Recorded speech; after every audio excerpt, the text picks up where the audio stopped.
Seorang pria dengan gangguan jiwa bernama Imade Oka Wibawa 50 tahun terjatuh ke sumur di rumahnya, Jalan Kapten Sujana nomor 34 Denpasar Barat, Kamis 27 Oktober.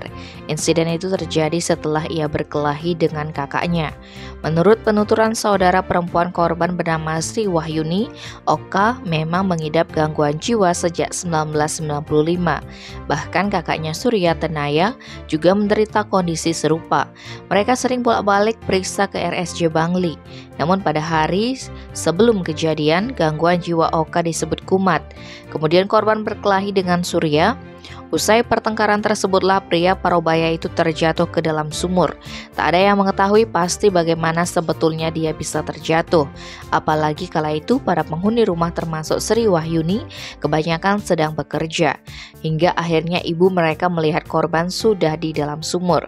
Hal itu segera diberitahukan kepada anggota keluarga lainnya termasuk Sri. Sri pun bergegas pulang dan melihat saudaranya sudah berhasil dievakuasi dari dalam sumur.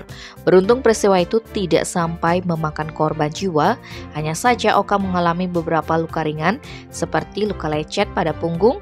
Petugas BPBD telah memeriksa tanda-tanda vital korban dan merawat lukanya di tempat. Tim Bali Express melaporkan.